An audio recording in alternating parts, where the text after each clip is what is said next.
10 years ago today, Bill Clinton made good on a campaign promise he'd made to the nation as a candidate for president 4 years earlier. An America where we end welfare as we know it. We will say to those on welfare, you will have and you deserve the opportunity through training and education, through child care and medical coverage to liberate yourself.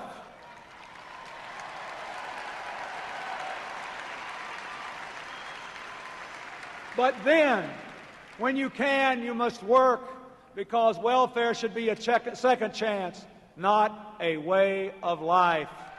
President Clinton signed the 1996 Welfare Reform Law, which had been passed by the Republican-controlled Congress. Its basic principle: most people on public assistance would have to work for their checks or take steps toward getting a job.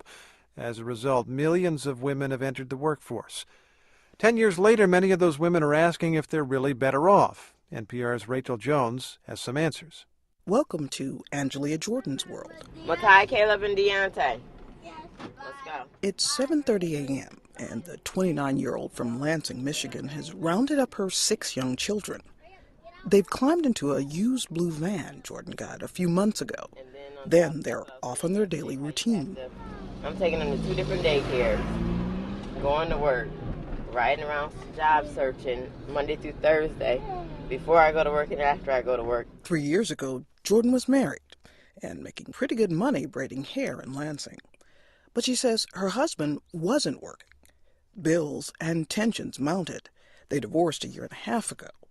After months of scrambling between classes at Davenport College, work-study job, and daycare, Jordan applied for cash from Michigan's Temporary Assistance for Needy Families program back in July. But she says, don't count her down or out. I'm a very determined female, and with me being young and black, I don't want to fall into the statistics that they have for me. If they expect me to get a Taco Bell job, I'm going to try and get something better. The 1996 law that scrapped the decades-old Aid to Families with Dependent Children program created a revolution of sorts as millions of women entered the workforce. One man who helped shape the law sums it up simply: goodbye, welfare queen. Hello, working mother. The intended beneficiaries have responded like they took it right out of the playbook. Ron Haskins is a senior fellow at the Brookings Institution in Washington. 10 years ago, he advised House Republicans about welfare issues. He also helped write the TANF law. Now the typical welfare story is a mom gets up at 5, takes her kids to 2 different places, goes to work for 8 hours and retraces her steps, or has trouble getting out of an $8 an hour job. Or even finding a job, period. Still, Haskins calls TANF a huge success. The national welfare caseload plunged from more than 12.5 million people in 1996 to just about 4.5 million last year. And, Haskins says, TANF gave poor women the kind of positive incentive they never had under the old welfare program. They got their earned income tax credit. They greatly improved their financial status. Probably 1.5 million took their kids out of poverty. And it's because of their efforts. We have very clear Census Bureau data showing that their income from welfare from the mid-90s to 2000 declined every single year as a group. And the benefits didn't stop with moms. Poverty for all children fell. For black children, it dropped 25%. That's the lowest level in 4 decades. And research suggests that for the youngest poor children, seeing their mothers go to work each day helps them set higher goals for their own futures. But many TANF recipients say they're working, they just aren't getting anywhere. Like Angelia Jordan, they say the only real path out of poverty is higher education. But the way things are, it's all they can do to keep their families afloat. It's a sink or swim sort of culture. Avis Jones DeWeaver studies poverty issues at the Institute for Women's Policy Research in Washington. She agrees that, yes, more women are working, but for many, their pay doesn't even come close to covering all their expenses. The cost of transportation, the cost of childcare, the cost of having to get lunch, the cost of having to dress for work, all of those things end up in a situation where even though people feel more empowered, their actual quality of life has not improved. I'm driving almost 300 miles a week. Again, Angelia Jordan. Just to do everything that Work First requires: go to work 25, 30 hours a week, go to school full-time, and pick up and drop off my kids, plus go job searching the amount of time they expect me to. Today is Friday, and that means Jordan is sitting in a classroom with about 30 other women at a Lansing Community Center. They're all enrolled in Michigan's Work First program, which helps TANF recipients get ready for jobs. During the 4-hour session, the women talk about their job searches and get tips on job openings from coordinator Letty Sneed. Johnny Rockets, if anybody's interested, is always hiring, but you have to be willing to sing and dance. When certain songs come on. If you miss one of these weekly sessions without a good excuse, you lose your TANF benefits. The women here say they're playing by the rules, but that doesn't seem to matter. Another Work First coordinator, Stacy Dent, prods for more information. What are the frustrations that you guys are facing when you're out there? I feel like they're judging me. They are. You're coming in there pregnant and you want a job? Some of the women here say they don't mind working while they're pregnant. They just want to have a job after the baby comes. 37-year-old Annette Stam is married and 5 months pregnant with her first child. But she says even with a history of good jobs, she can't find work. I was a district manager of Goodwill Industries, bookkeeper at Farmer Jack's. I moved my way up quick, so they call the references and stuff. Everything's going to check out, but I'm not sure what the problem is. So that's why I'm thinking it's the pregnancy. Other women say that when they find a job, getting to it is another obstacle. Shamik Jones is 25 with 3 children and a criminal record. She says she's worked since she was 16, but never in the type of job she'd like to have. I've been an assistant manager at a fast food restaurant for a number of years. And other than that, it's just been like fast food, other shift supervisors and all that. Across America, women with these kinds of barriers to employment pose the biggest challenge for the TANF program. Advocates for the poor say that until issues like daycare, transportation, and education are fully addressed, it may be impossible to move TANF to the next level. Rachel Jones, NPR News. That 1996 welfare law did little to help poor young fathers. You can read experts weighing in on how government policy could reverse that trend at npr.org.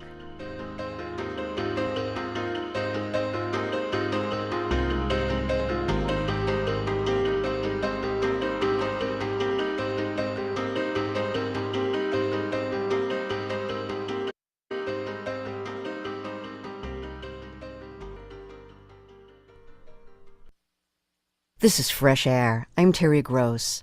The white nationalist movement of today has my guest, historian Henry Louis Gates, looking to the past for the roots of white supremacy. His new book is titled Stony the Road: Reconstruction, White Supremacy, and the Rise of Jim Crow.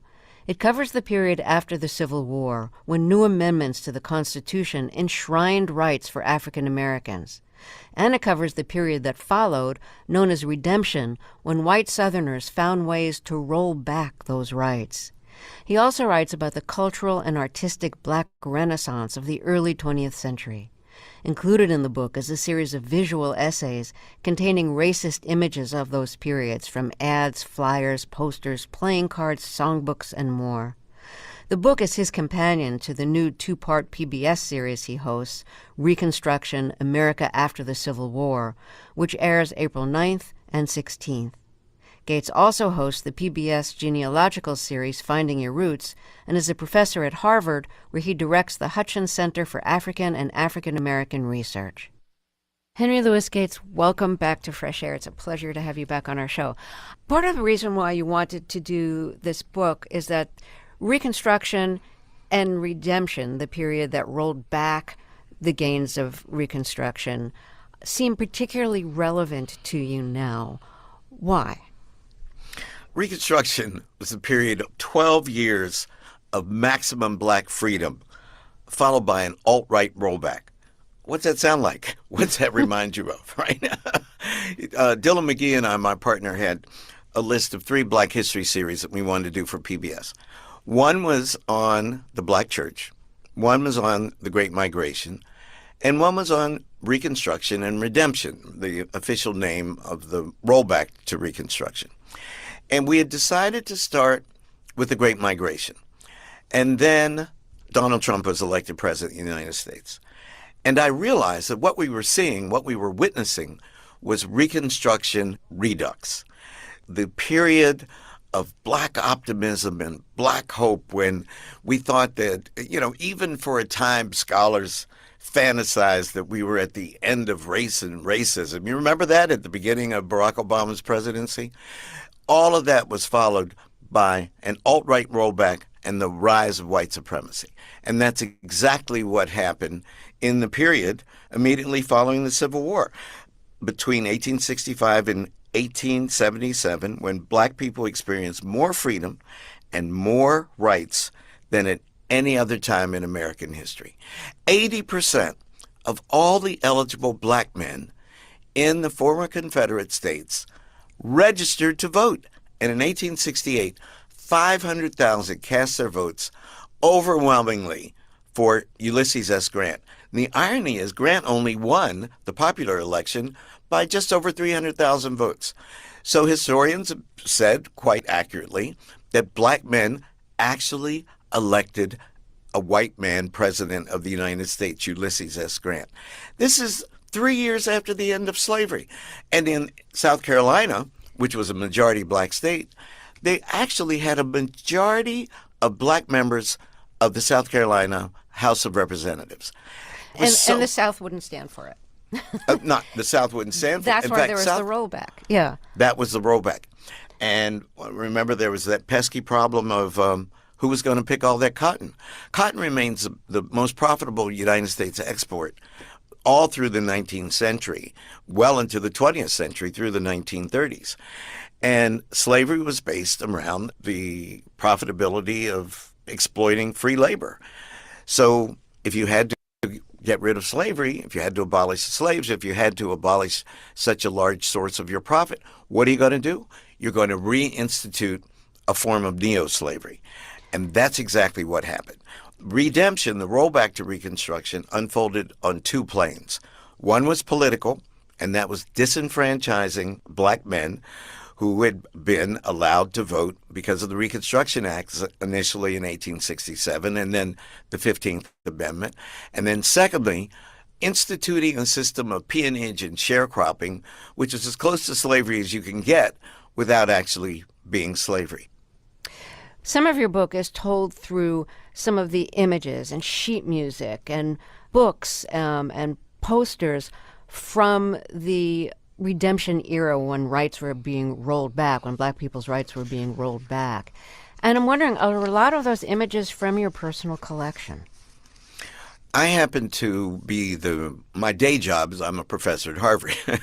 And one of my jobs at Harvard is to be the director of the Hutchins Center for African and African American Research, which houses a big project called the Image of the Black in Western Art Project. And it's comprised of 26,000 images of black people in Western art, starting with the ancient Greeks and Romans. But part of that collection is also these horrendous stereotypes. And these images proliferated in the 1890s in advertisements, trade cards, postcards, and one of the favorite subjects was Sambo. Extremely black skin, exaggerated features, huge red lips, and the whitest of eyes. And these images took every pernicious form that you could possibly imagine. And they were the visual counterpart of disenfranchisement. You have an image of Jim Crow in your book, and this is, he's an African-American dancer who Right. was portrayed by a white comedian named Thomas Dartmouth Daddy Rice. Right, that's from the 1830s. So Jim Crow was born as a figure, a parody of black people at the height of slavery in the 1830s. And somehow that figure of Jim Crow came to be used metaphorically for the system of the separation of the races after Reconstruction. I was wondering, how this stereotypical image of this fictional character, Jim Crow, became the words that were used to define the segregated South and that were used to define the laws that officially segregated the South. I have never read a simple explanation that connected the figure of Jim Crow to the concept of Jim Crow segregation. So I don't know, maybe some scholar knows why in the world that some white supremacists use this as a metaphor, but that's the metaphor that was used. So, the performer who did the character of Jim Crow performed it in blackface. It was a white performer performing in blackface. So I couldn't help but wonder what you made of the whole, Virginia scandal, where we learned that Governor Ralph Northam posed in blackface for his medical school yearbook photo, or at least he included a photo of him in blackface. And then the Attorney General of the state, Mark Herring, admitted he'd been in blackface. Did you know that this kind of thing was still going on, even though it might be in a different form than it was in the 1800s and early 1900s? After I graduated from Yale, I went to graduate school in England at the University of Cambridge. And this is 1973. And still then, there were quote-unquote blackface minstrels performing on campus in student groups, and there were blackface minstrels performing on stages in London. And I was shocked. So if you could imagine, if I was shocked in 1973, how I felt realizing that they were even later, even today, that there are forms of minstrelsy being performed. Why would someone who's a medical student feel compelled to put black coloring on his face and pose with a Ku Klux Klan figure at a costume party? I mean, it's racism pure and simple. So when Jim Crow segregation becomes the law of the land in the South, you need arguments to justify it. And, one of the arguments that was used to justify segregation was that, black people are subhuman. In fact, they're not even human. They're from a different species altogether. So among the pseudoscientific arguments that are made for the supremacy of white people and the subhuman characteristics of black people is studying their foreheads, studying their skulls, and having these, these pseudoscientific explanations for how skull size correlate with intelligence or lack of intelligence. Can you talk a little bit about that pseudoscience and how it figures into our American history? Well, it's called craniology, and it was thought that the size and shape of the skull reflected the degree of intelligence within. But that science starts in the late 18th century and early 19th century, and it's taken quite seriously, but now no one would take it seriously. And out of that developed race science, bad race science. It has a long and tortured history in the West, and particularly in the United States, and it was drawn upon at any given point to say that Africans were by nature fundamentally different and created to be slaves, because either they weren't descended from common ancestors like Adam and Eve, if you want to go with the biblical interpretation, or in terms of human evolution, that we weren't all descended monogenetically, that we were descended polygenetically, that basically there was a black Adam and Eve, and there was an Asian Adam and Eve, and there was a European Adam and Eve. And on the great chain of being, Europeans were always on the top shelf, and Asians were on the second shelf, and people from the subcontinent, Indians, were on the third shelf, and the fourth shelf would be Native Americans. Who was always at the bottom? Africans. And what kind of being was under the Africans on the great chain of being? Apes. So this discourse was designed to show that Africans were separate from Europeans, and indeed the rest of the human community, more related to the animal kingdom. And you find metaphors of animalism being used to describe people of African descent all through the 18th and 19th century. But I can't stress enough that this discourse has an economic basis, that it didn't just come out of the air. It was used as a justification for the slave trade. It was used so that the people who shipped 12.5 million Africans across the Atlantic Ocean between 1514 and 1866 could sleep at night. You have some lynching postcards in your book, and the lynchings had been like public spectacles, where people picnicked and watched and bought souvenir postcards of lynchings. In the archive that you oversee at Harvard, is there a big collection of these? The biggest collection of racist memorabilia in the United States is at Ferris State University. And some of the images, when you look at the credits, some of the images we use in the book come from that archive. Some are from my own personal collection, and some are from the collection that we have at Harvard. But many people collect these images. Between 1889, I think, and the late 1930s, officially, there were 3,724 lynchings, and many of them were photographed. And some were used for commercial purposes. So that you could actually go into a drugstore and buy a lynching postcard and say, having a good time down here in Galveston, Texas. It's disgusting.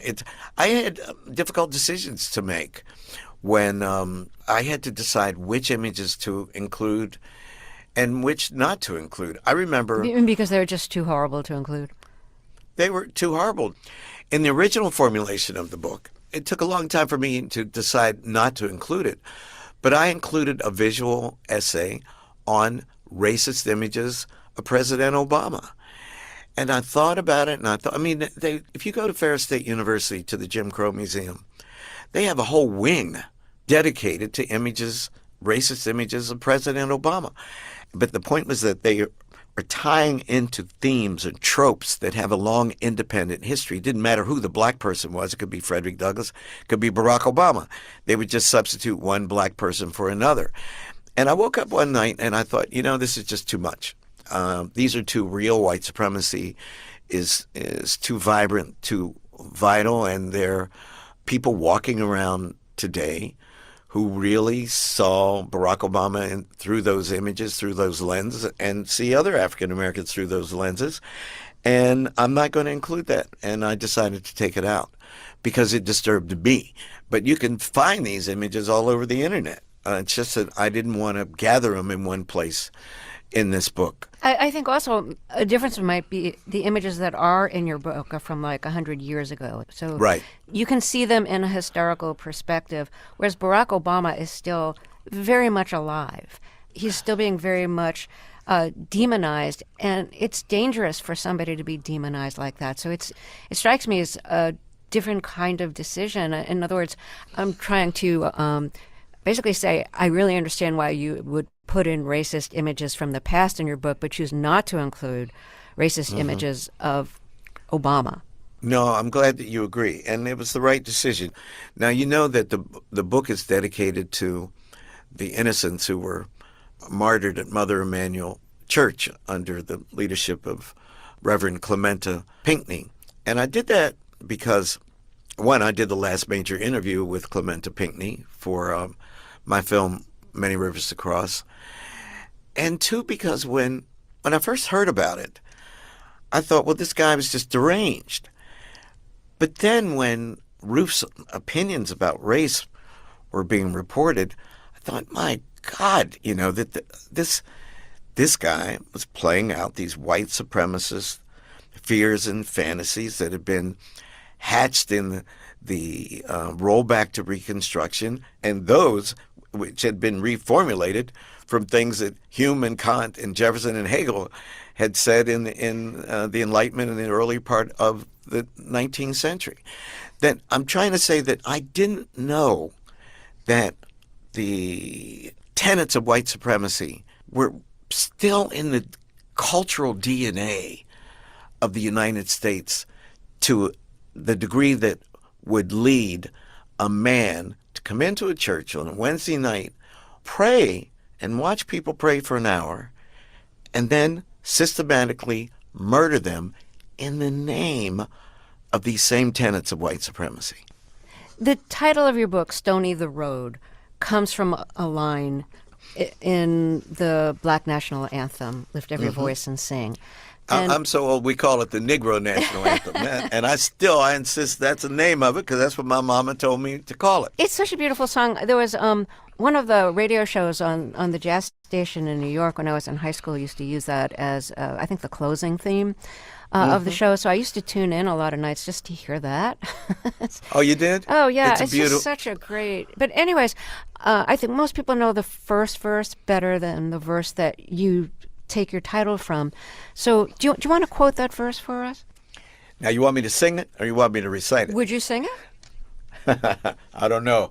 I don't know if I'm in voice. That would be great if you sang it. Okay, it goes like this.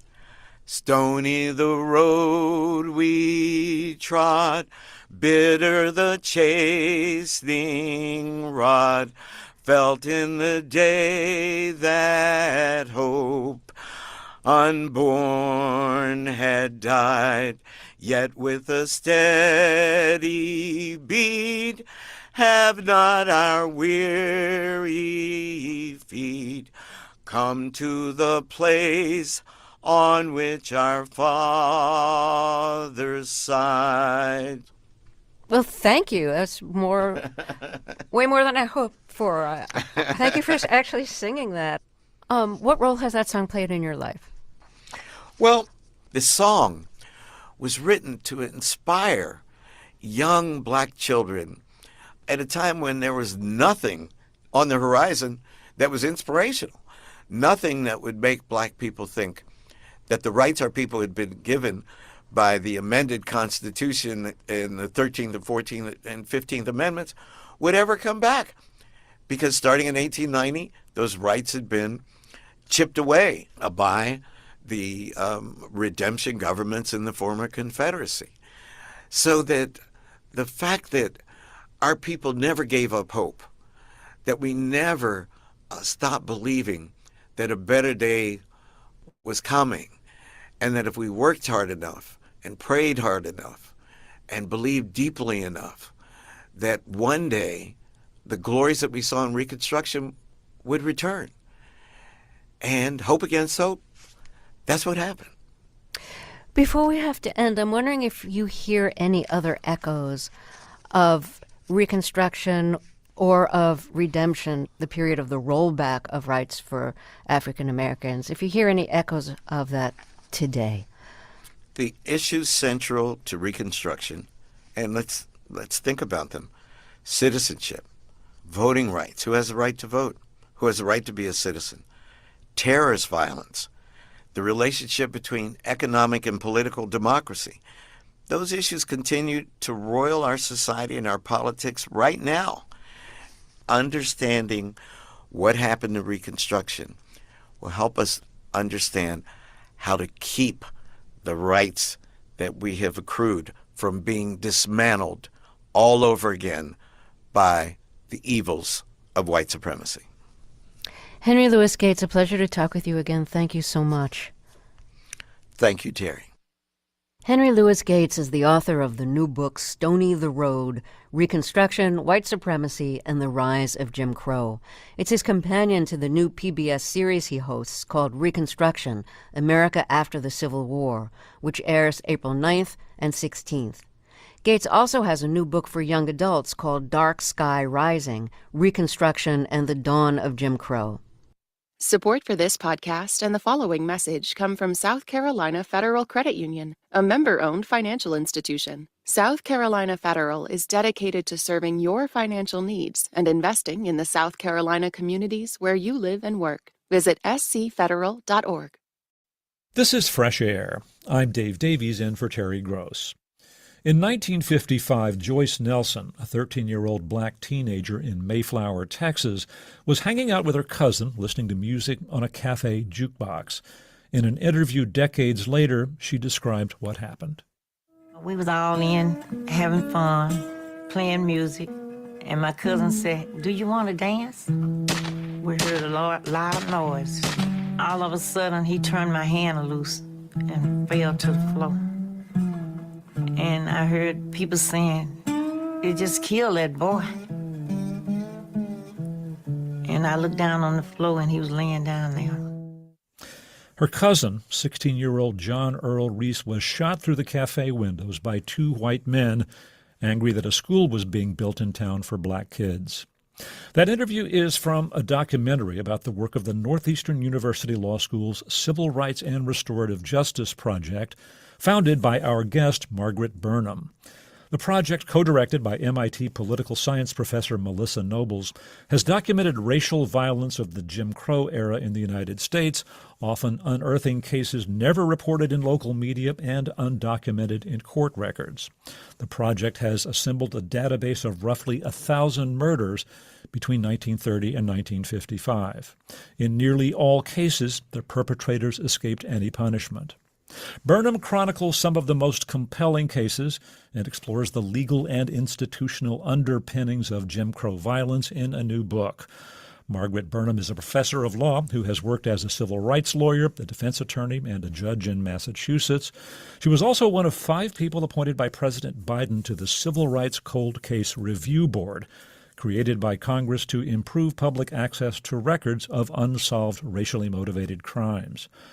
Burnham's new book is By Hands Now Known, Jim Crow's Legal Executioners. Margaret Burnham, welcome to Fresh Air. Thank you, Dave. So pleased to be here. I got to say, this book is devastating, and there are just so many cases of black people murdered with impunity, almost no matter what the circumstances. And I'd like you to share one that researchers in your project came up with. This was a case in 1944 of a black woman in her 60s who was looking at a can of oil in a general store in Donaldson, Georgia. What happened? This woman, as you say, in her 60s, picked up a can.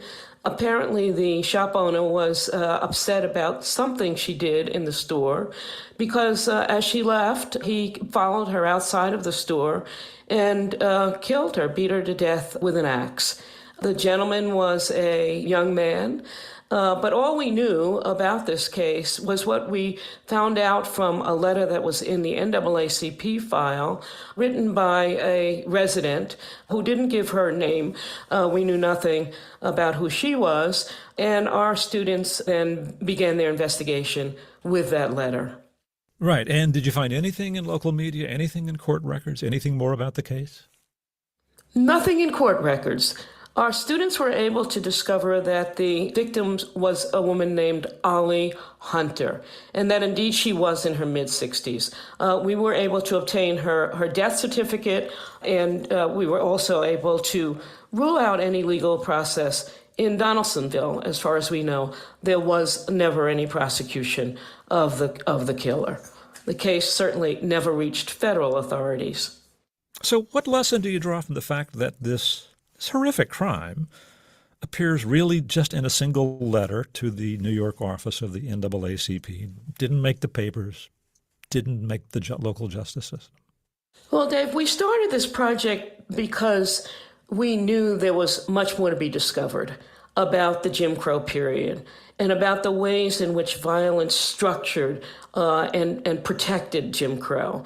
And we knew that some cases were known. We knew that a lot had been written about Jim Crow, but it became pretty apparent to us quite quickly that there were hundreds of cases, very much like Ollie Hunter's, that just disappeared into thin air.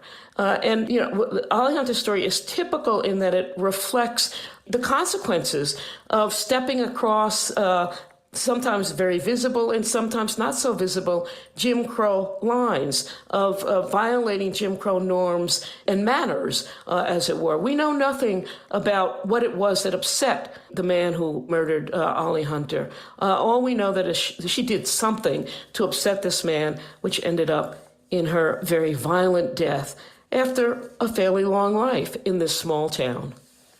In many cases, small infractions, people suffered, capital punishment for it at the hands of a citizen who went unpunished. In 2007, you and Melissa Nobles, this MIT professor, set out on this journey to research these cases. Tell us kind of how it works. Who does the research? So the research is done by students at our university, Northeastern University, at our law school and at our School of Journalism, as well as students from across the country who join the project for various periods of time. We also work closely with Southern University Law Center in New Orleans. We also have a historian who works very closely with us in Washington, D.C., and who digs up the records now stored at the National Archives and at the Library of Congress, so that we're able to fill out these files. With respect to the Ali Hunter, for example, our historian in Washington would look to see if there were any records relevant to her case. He looked and found none. But he does find records of hundreds of other cases, and then, of course, the newspapers themselves are original sources of information about the cases that are included in our archive. Our archive is defined by geographically. We've looked at 11 states of the former Confederacy, and we've looked at cases from 1930 through 1954. So we've chosen the date 1930 because the other scholars have looked at lynching cases from the late 1800s through 1930. And 1954 because that marks the beginning, traditional, conventional beginning of the civil rights movement. And also because the cases from that point forward were far more publicized than this black hole that we're looking at 1930 to 1954, through 1954. And of course, the students who did this research, they couldn't just rely on the internet. They traveled to these communities and tracked down relatives. And the case that we just heard about in the introduction of John Earl Reese, shot to death in this little town in East Texas. What did your researchers find out about that case? Our researchers traveled to Texas to interview Joyce Nelson, who was with her cousin when he was killed. They interviewed folks around that community to get oral history, the history that remains in the memory of those who experienced these events and who have really never had the opportunity to talk about them. So this project gave them an opportunity to return to these cases and to share their memories, but also to obtain from us the documents that would fill out holes in their memories of what transpired. In this case, we traveled with our students to Travis County, met with community members, met with public officials there, and brought these communities, the public officials, together with the community to commemorate the memory of John Earl Reese. One of the things that was striking as I read about this case was that the relatives of John Earl Reese, who was killed, and some of whom were actually shot themselves and were wounded in the gunfire, didn't talk much about it to their descendants. And I wonder how much that had to do with the fact that in a small town like that, the perpetrators were known and had family members that you would see, interact with, might even work for. I think two things are true here. The practice in African American communities is really to bury these things, not to talk to your relatives or your kids about what transpired, but simply to move on. And secondly, yes, these were small towns in which neighbors bumped into each other, white and black, all the time. The descendants of the perpetrators lived together side by side with the descendants of the victims, unless the victims, which often happen, were forced to pick up and move. So we often found that in addition to a murder, banishment was what was imposed on the remaining family members. So this becomes also part of the Great Migration. People move to get away from the violence. And that's another story that we tell, that we think the archive tells, and that I try to tell in our book, is that these are interrelated, interconnected phenomena. The development of African American communities in the North as connected with their roots in the South, and the effect and relationship between migration and violence. And in the case of John Earl Reese, who was shot in this incident, do we know what happened? Was there any punishment? Yes, in that case, unlike most of the cases in our archive, there was in fact a trial, and there was in fact a legal proceeding that resulted in his conviction, and he was sentenced to a sentence that was ultimately suspended. So he spent very little, if any, time in jail for that murder. You write about incidents on buses throughout the South, and everybody knows about Rosa Parks refusing to give up her seat and her role in the Montgomery bus boycott. But you write that buses were a big issue for decades, and that there were a lot of cases of resistance to segregation in public transportation. And it's interesting because unlike some aspects of Jim Crow, there's a white bathroom and a bathroom marked for Negroes or water fountains. In a bus, the color line is fluid depending on the mix of black and white passengers. Did that mean essentially that white bus drivers were enforcers of segregation? Yes, and first of all, this varied from town to town. So in some towns, there was what was called the color board that would be moved around the bus depending on the white population and the black population in the bus. In other towns, the separation between the white area and the black area was more permanent. But in any event, whether black people sat in the back of the bus or whether they transgressed and sat in the front of the bus was a rule that had to be enforced by bus drivers. So it turns bus drivers essentially into police. And in order to, not to put too fine a point on this, in many of these jurisdictions, bus drivers, because they had to police the racial space on the bus, were armed with weapons. And so many of the cases that preceded Rosa Parks' courageous stand in Montgomery involved African Americans who would defy the color line on the bus and who were shot and killed as a consequence by bus drivers, sometimes by police officers called by bus drivers, but often by bus drivers themselves. So the obvious tension represented by the segregation in the bus resulted in a good deal of violence. Right. Now, of course, during World War II, you had black soldiers who were brought into the United States Army and would often ride buses in uniform, sometimes coming to visit hometowns, often near military bases where, because they had grown up quickly, buses could get crowded and, might be more likely to result in conflict between white and black passengers or between passengers and a driver. There was one case that grew out of a conflict like that, Henry Williams, who was at a base in Mobile, Alabama. Is this the one that you recall? Yes. So in this case, Henry Williams got on a bus and he was late to, or thought he might be late and might not be able to meet his curfew at his base. The bus driver had stopped to talk to a neighbor or a friend, and Henry Williams quite innocently said to the bus driver, "Are we planning to move on?" And said to him, "I've got a curfew to make." So enraged was the bus driver that he chased Henry Williams, who was carrying his laundry, which he had done in town, off the bus, shot him and killed him. And in this case, a boycott arose, right? The people began walking and not taking the buses in protest of this. A boycott movement was organized. It never got off the ground because in this case, the NAACP was in charge of an effort to get the bus company to make some changes on the buses.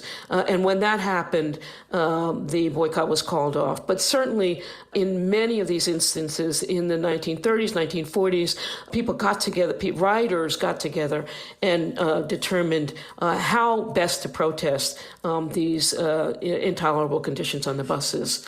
So this long predates the famous Montgomery bus boycott movement that is so well, and rightly so well known by most Americans.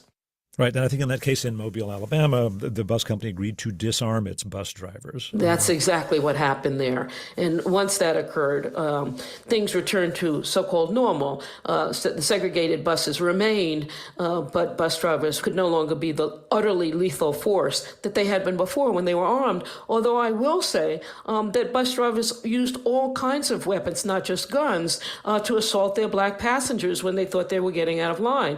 And this was not limited to men. Women as well were assaulted by bus drivers with flashlights or with tools if they were seen to be violating in any way the racial propriety that the bus drivers thought was appropriate in their territory, which at that point was the bus. You write that, people know of Rosa Parks and of organized resistance, but you say that the resistance of individual black women was extraordinary. Tell us what you learned about that. I learned much of this from a file buried in the War Department's files at NARA. NARA being the National Archives and Records. Yes, the National Archives. So I came across this file in my research. It's called the Negro Transportation File. And what that file reveals is the sometimes quiet, sometimes not so quiet resistance of African American women and the consequences of that resistance. So, resistance can be quite formal, petitions, boycotts, that sort of thing that we all know about. But the informal, less organized resistance of African American women was quite remarkable, as revealed by this Negro Transportation File. They would, form a collectivity, as it were, in the back of the bus. They talk about the white riders in the front of the bus. They would sass the bus driver. They would curse the bus driver. They had to use these buses because they were traveling from their communities to the white communities where they worked. And so this kind of subterranean resistance, as it were, is less documented, but the government itself provides a source for us to review how African American women protested the segregatory conditions long before Rosa Parks took her stand. I wanted to talk about what the federal government did or didn't do about the violence. Your database has over 1,000 murders, or roughly 1,000 murders between 1930 and 1955, and in case after case, local police would say that the black victim had a gun or reached for a gun or presented a threat, and either there would be no prosecution or an all-white jury would acquit.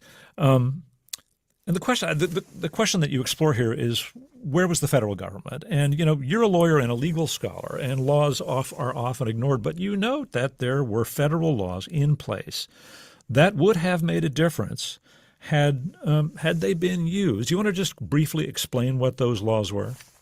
There were two laws passed during the Reconstruction period that were specifically designed to address anti-black violence. These laws, as I say, they date from 1870, and one of them applied to private citizens who engaged in acts of violence and conspiratorial acts of violence, and the other addressed state actors like sheriffs or police officers who engaged in acts of violence that deprived an individual of their constitutional rights.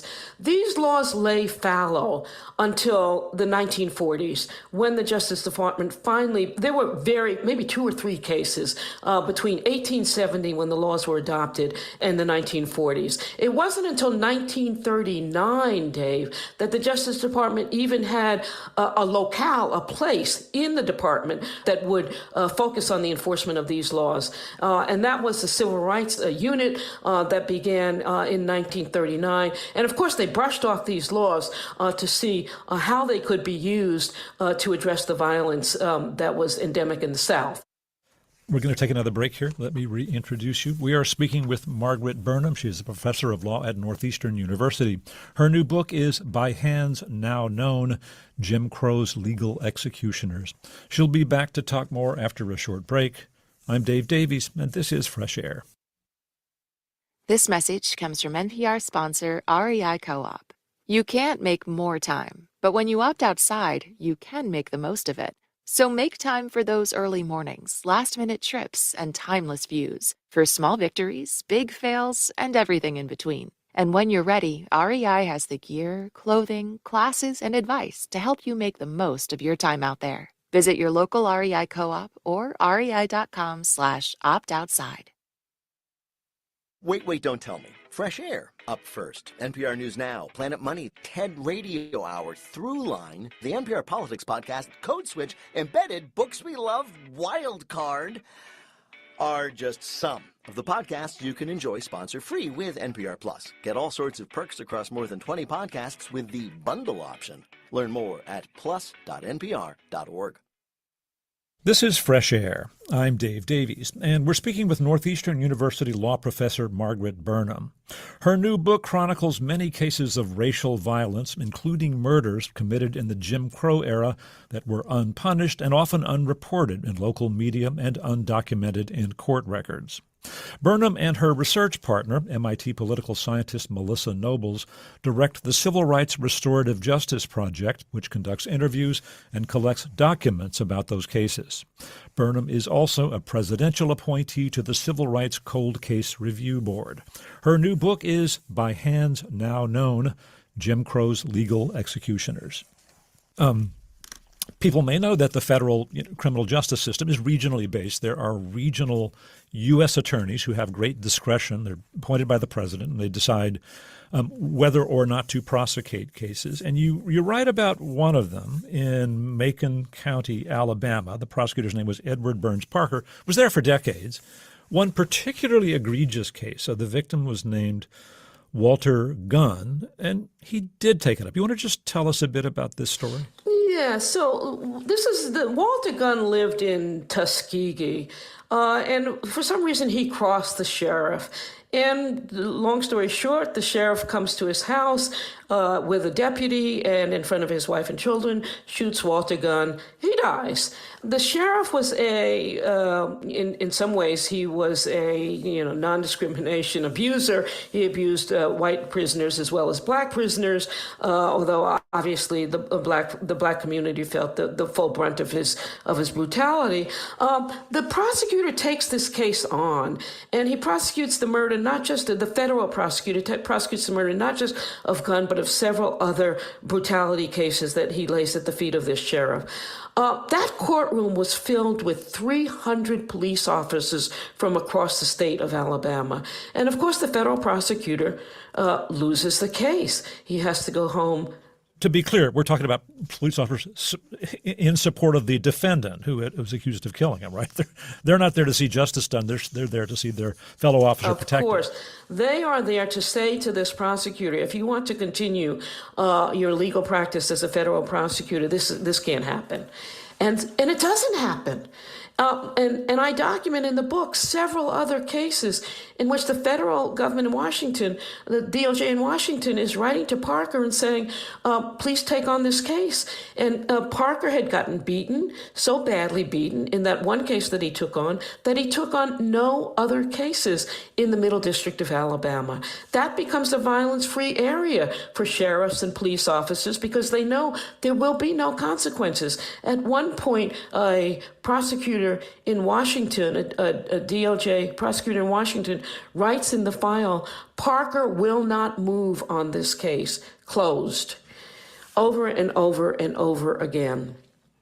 Yeah, and in that case of the killing of Walter Gunn, I mean, you note that there were a lot of credible witnesses and that there's plenty of evidence that the sheriff, Edwin Edwards, actually then went and beat up witnesses so that they would not be in a position to testify. Despite all of that, the white jury returns an acquittal. On that subject, why were blacks not on juries? Then what were the rules then? These were federal juries, right? These were federal juries, and the rule that blacks had a constitutional right to serve on juries was established in the 19th century, but it was not enforced.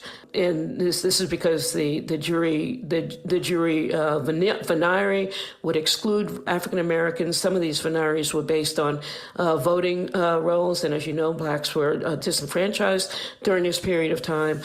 So even though in law African Americans had a right to serve on juries, it wasn't really until the late 1950s that you get any sizable number of African Americans serving on juries across the South, both federal and state.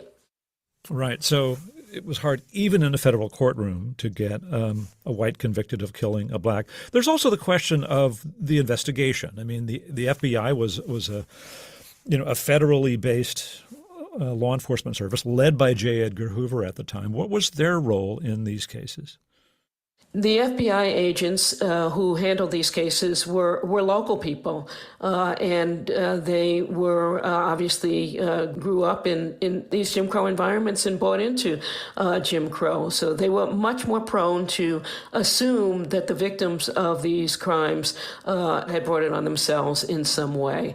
And this was just the general ideology of the period, that African Americans were violent, they were uncontrollable, and Jim Crow was necessary in order to keep them under control. One of the things you write in this book is that there was a lot more resistance among black citizens to these offenses than is generally known. You want to just explain that a bit, maybe give us an example? Let me tell you a little bit about the case of Captain Butler, Alabama, 1940s, right outside of Birmingham. Captain Butler was a coal miner, and he was a union organizer. And he fell into the purview of the owners of the mine, who despised the union.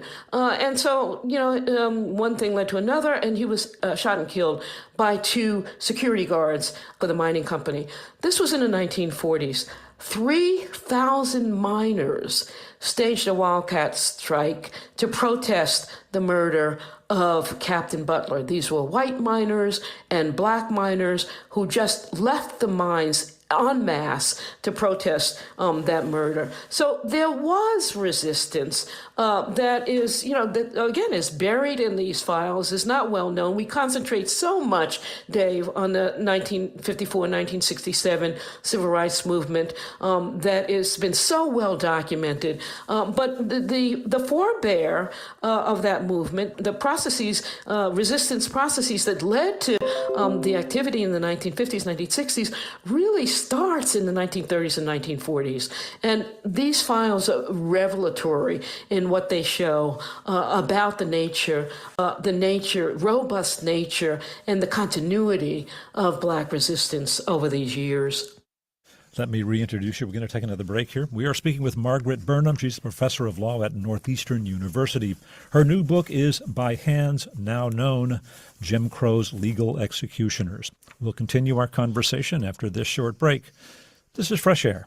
This message comes from Viking, committed to exploring the world in comfort. Journey through the heart of Europe on an elegant Viking longship with thoughtful service, destination-focused dining, and cultural enrichment on board and on shore. And every Viking voyage is all-inclusive with no children and no casinos. Discover more at Viking.com.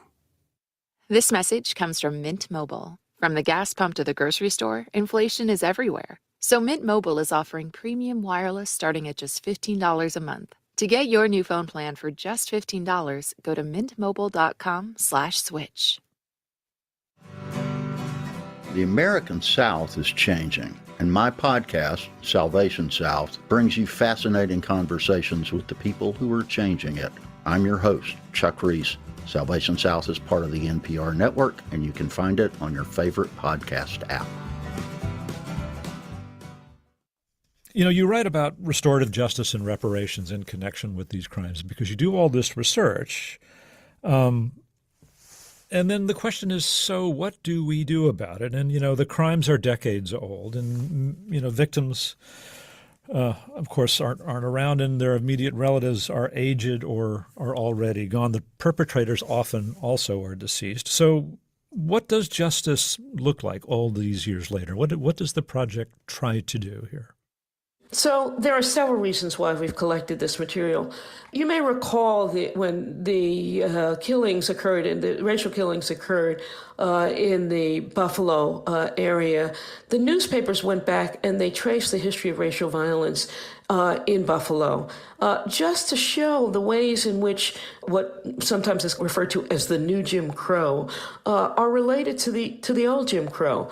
we don't really know enough about the old Jim Crow to be able to draw the lines from, one epoch to the next. And so what our research does is it surfaces the modalities of violence, the methods of resistance in the old Jim Crow, and also shows not just the continuities, but perhaps particularly importantly, the discontinuities between our time and their time.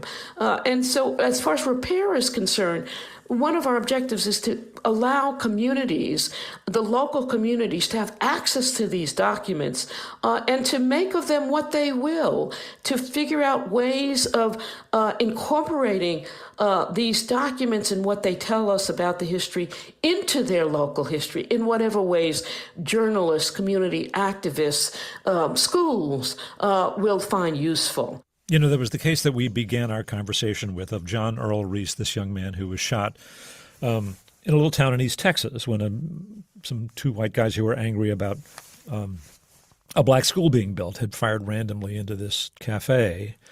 And the researcher for your project made some effort to bring people together. What happened in that case? In that case, we had a day of celebration and commemoration in East Texas, where we brought together everyone who had something to say about the case and a lot of people who knew nothing about it, but were there to learn. We deposited all the records that we had collected in the local library, and we had an event in the library with young people so that they could recall not just the murder of John Earl Reese, but the circumstances, the fight around schools that led ultimately to his murder. So these cases, they may be in the archives in Washington, but they deserve to be in the local communities where the events took place. In that case as well, our researcher was able to amend the death certificate that did not record John Earl Reese's death as a murder and make it clear in the official record that this case was indeed a homicide. Right. It had been described as accidental, I believe, in the death certificate. It had been. And then there was a road sign put up in his honor, right, naming up a piece of the highway for John Earl Reese. Yes, there is a John Earl Reese Road in that town. You said earlier that you think that if ever there was a case for real reparations, it would be examples like these where there's an identifiable family that suffered a horrible loss. Are there any cases where financial reparations have occurred or have gotten any momentum? We found no cases where there have been financial reparations, but clearly that's got to come. So we've engaged in these symbolic efforts to recognize the victims like John Earl Reese and Ollie Hunter and others. I have to say to our listeners, this is a remarkable book, and there are so many appalling cases that are detailed, but it's not just a trail of tears because, there's real insight in information about why things were as they were and are as they are. But one of the things that occurred to me as I read it was, racism and discrimination takes many forms. There are microaggressions in workplaces, and there's discrimination in housing and employment, and, people that resent those who speak differently or like different music. But when you look at some of the savagery that is exhibited in these acts, people bludgeoned to death, dragged from cars, shot, left by roadsides. I just wonder if you ever think about the state of mind it would require to embrace that treatment, to commit it, for jury members to acquit those accused of it, no matter what, for leading citizens to, tolerate and support it. What's the state of mind that permits somebody to treat other human beings that way? I simply would call it racism. As a state of mind, the racism, essentially the idea that African Americans are subhuman are not like you, are different from you, are a different species, and therefore can be beaten, kidnapped, left on the road to die, made to, run naked in front of bullets. This kind of treatment is, that's essentially what it is. We've seen it around the world, and we see it here in our own country in these cases. And not only is it the racism that I think is surfaced by these cases, brutal racism that's surfaced by these cases, but as well the cases tell the story of a region that was unlike any other. That when you have these states where you have a polity that is run exclusively by one race, then anything can be done to people who are not of that race. And that's what happened here. These were completely authoritarian states. And here I use states in the Alabama sense, within a larger purported democratic polity. And so while FDR is talking about the four freedoms, Alabama is still living as if it were a few years out of slavery. Disenfranchisement, all of it is connected. So when people think about Jim Crow, they think about as you said at the beginning of our conversation, the white water fountain and the black water fountain. It's deeper than that. It's a basic inhumanity captured today in the phrase Black Lives Matter. Before I let you go, I want to just ask you a bit about the Civil Rights Cold Case Review Board. You are one of 5 presidential appointees to this board, and this is based on the Cold Case Records Collection Act. Just tell us about this law, what the intent is here, what you do. The intent really is to make records pertaining to violence against African Americans and other deprivations of civil rights, federal records, more readily available so that researchers and others who want to document these events, journalists, community folks, civil rights activists who want to know about and document and study these events will not have to go through the arduous process required by the Freedom of Information Act. So we will review these records held by NARA and render them publicly available as quickly as we can. Just give us a bit of a sense of what it was like for you to learn new information about these cases, to come across these documents that were so revelatory of these atrocities long forgotten. Well, Dave, I've been a civil rights activist and a civil rights scholar and a legal scholar for many, many years. And yet, when I come across a case like the Ollie Hunter case, the woman who was killed in Georgia because she picked up a can in the wrong way, or maybe sassed the shop owner, I am just amazed at how much of our history we're simply not aware of. How much of our history has been buried and is yet to be unearthed and digested. And that happened over and over and over again as my students would bring me new cases, new horrors. It was just such an eye-opener to realize what's in those files and what needs to be shared with the broader American public, which is why we created the archive. Well, Margaret Burnham, thank you so much for speaking with us. Thank you very much for having me, Dave. I've enjoyed it. Margaret Burnham is a professor of law at Northeastern University and founder of the Civil Rights and Restorative Justice Project. Her new book is By Hands Now Known, Jim Crow's Legal Executioners. Coming up, David Bianculli reviews the new documentary 11 Minutes about the mass shooting at a concert in Las Vegas that took place almost 5 years ago. This is Fresh Air. Support for NPR and the following message come from Fisher Investments. SVP Judy Abrams shares how their fiduciary duty comes to life while helping clients plan for retirement. Fiduciary is a very important word. It means that we must make decisions in our clients' best interest. So we work with them in consultation. Their investment counselor knows who they are. They understand the family situation. We're not only keeping them informed as to what we're doing, but we're staying in touch with them regularly so that as life inevitably has changes, we're able to adjust as needed. Because at the end of the day, retirement is a time when people should be enjoying their life and knowing that somebody has their back on their financials. Learn more at FisherInvestments.com. Investing in securities involves the risk of loss. Support for NPR and the following message come from Boll & Branch. Change your sleep with the softness of Boll & Branch's 100% organic cotton sheets. Feel the difference with 15% off your first set of sheets at bollandbranch.com with code NPR. Exclusions apply. See site for details. This message comes from NPR sponsor Smartwool.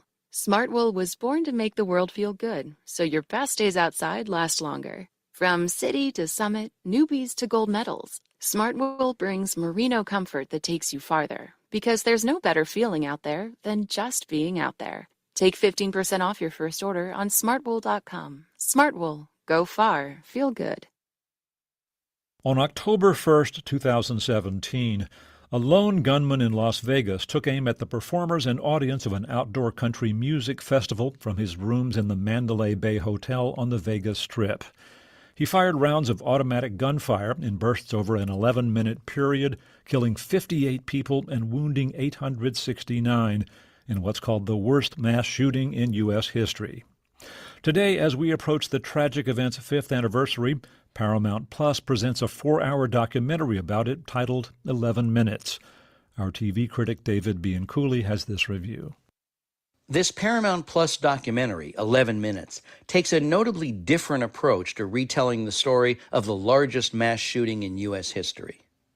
There's no host, no narrator, and for the first 2 hours, virtually no footage from TV news stations.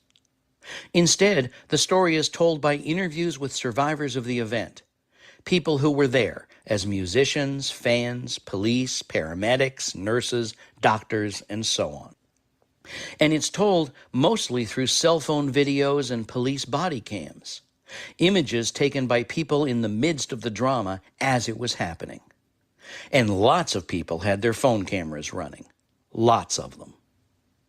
11 Minutes tells its story chronologically and patiently, introducing us to many of the people who, once the shooting begins, will become victims or helpers or both. But at first, we don't know which. All we know is whatever we're told by these people. People like Brady Cook, a rookie officer for the Las Vegas Metropolitan Police Department.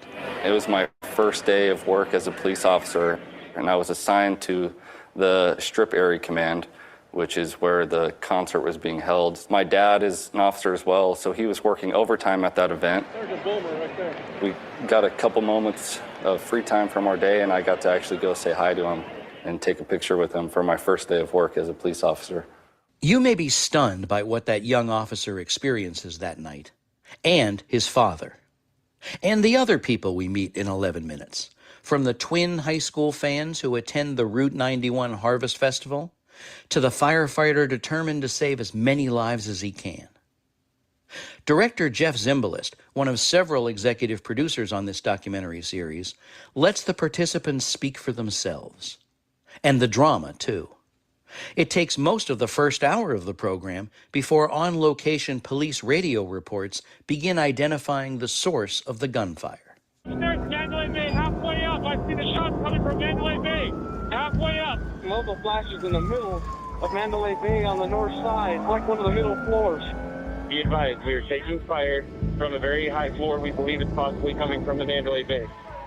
From there, it only gets more tense and more frantic, but not more graphic. Surprisingly, this 11 Minutes documentary is not gruesome. The visuals are selected and edited very judiciously. But you're thrown into the action and the pandemonium anyway, as the circumstances and the stories get more emotional. Recording artist DJ Silver was on stage moments before the first shots rang out. And once he reached safety, it wasn't long before he learned that his 1-year-old baby was still in danger because of a horrifying coincidence. My wife, Jenna, she's worried about Wake, our baby. I said, girl, Wake is in the Mandalay Bay. He's in the safest place on the entire planet Earth. Then I got a text message asking me if I was in my room. And I said, no, I'm down here with Jenna. What's up? And they said, my kid's on the same floor as the shooter. My kids with our babysitter next door to the shooter. The shooter had every room around us except the two that we had. I couldn't breathe, you know? The only reason they were there is because I brought them. Ultimately, 11 Minutes is a testament to bravery and commitment and empathy. Fred Rogers, when discussing times of tragedy, used to quote his mother, who said, "Always look for the helpers." That's just what this 4-part documentary does, beautifully. And intentionally, it doesn't name the shooter. Although, in the final moments of the series, it names all the victims of every U.S. mass shooting since this one in Las Vegas.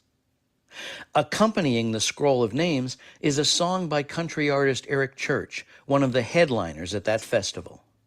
He wrote and performed the song, which is titled "Why Not Me?" in the days after the massacre, and it provides a poignant and very appropriate end to a very powerful documentary. Why you with your long brown hair flowing, and you with your fresh tattooed skin, and you from the Western Virginia that you never get to see again. As darkness descended the desert, and a bad actor starred in his. Support for this podcast and the following message come from South Carolina Federal Credit Union, a member-owned financial institution. South Carolina Federal is dedicated to serving your financial needs and investing in the South Carolina communities where you live and work. Visit scfederal.org. Hey everyone, we've been thinking a lot about what history is taught in school and how it's taught in school. Yeah, it's one of the reasons this show exists. We wanted to fill in the gaps of what we learned in history class and reframe some of the history we did learn. So a few months ago, we started asking teachers for some of their favorite Throughline episodes that do just that, and that they'd like their students to hear before returning to school. Our hope was that Throughline was of use, and we heard from many teachers who said that it was. This week... Hi, my name is Stephanie Kugler. I'm a teacher in California. My name is Jenna. I teach AP U.S. History, and I was just calling to thank you at Throughline for creating such amazing content. And I listen to your podcast all the time. I just thought I would tell you that I've used so many of your podcasts with my students. My favorite for learning purposes, and especially right now, mass incarceration, specifically the one that comes to mind right now, your one on mass incarceration was incredible. I paired it with the reading of Just Mercy, and I've used so many more. Thank you.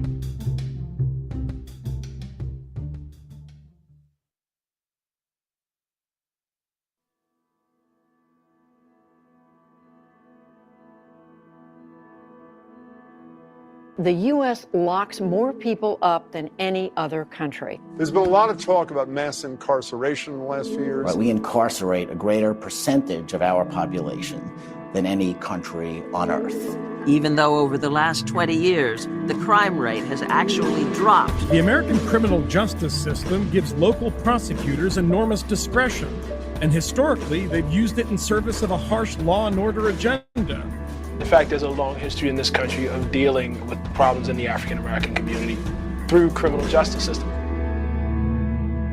You're listening to Throughline from NPR, where we go back in time to understand the present. Hey, I'm Ramteen Arablouei. I'm Rand Abdel Fattah. And on this episode, the origins of mass incarceration in America. The United States imprisons more people than any other country in the world, and that includes China, which has a population of more than 1.3 billion. What's even more striking is that a third of American prisoners are Black. Across the political spectrum, many Americans agree that this is a major problem facing the nation. But naturally, the next question is, what do you do about it? And that question is hotly debated. Much has been written about it in recent years, but a look at the history of mass incarceration and how it developed in the U.S. is necessary to begin to come up with solutions. And the story of how the U.S. came to incarcerate more than 2 million people isn't just about the things we hear all the time, the drug war, mandatory minimums, racial profiling.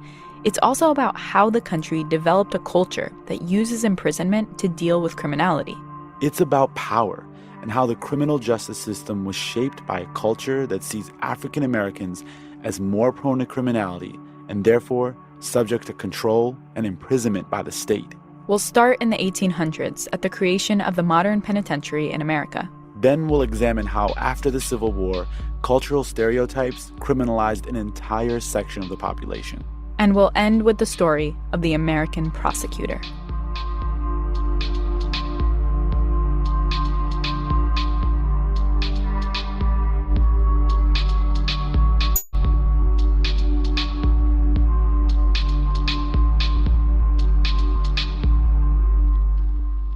You're listening to Throughline from NPR. This message comes from NPR sponsor REI Co-op.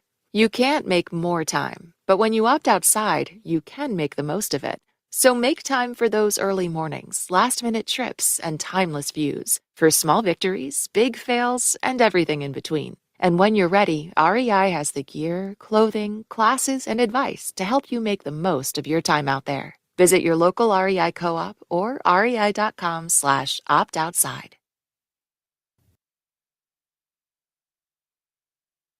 Part 1, The Experiment.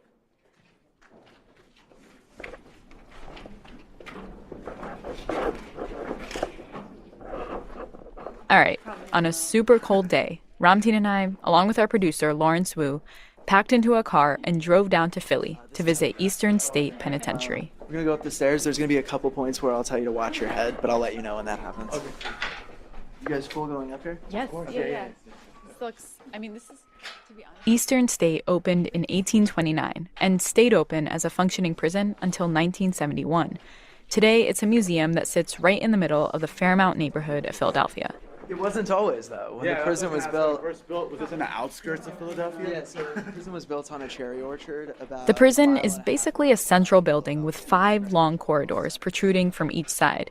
Abandoned cells line the walls of each corridor. You can still see metal bed frames in some cells, rusted toilets in others.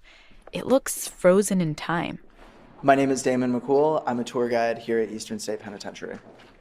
At one point, Damon took us up a set of winding, creaky stairs to the guard tower. It must have been at least 30 feet high. I'm out of shape, and Ramtin is scared of heights, so it was kind of an ordeal getting up there. But once we did... Sure. We could see the entire prison. This is crazy. It's just, you get a real sense up here, the scale of the prison, just how many people would have been in such a small place, and just the difficulty probably in managing this space. We're in the center. Yeah. We're above the center of the prison, and every cell block was intended to radiate out of this place. So you can keep an eye on everything at the same time. That's the idea. Security and surveillance. You want to walk around? Sure. From those heights, you could imagine a full prison, hundreds of people locked away in small cells. It looks industrial and efficient, almost like a computer chip. There's a coldness to its design.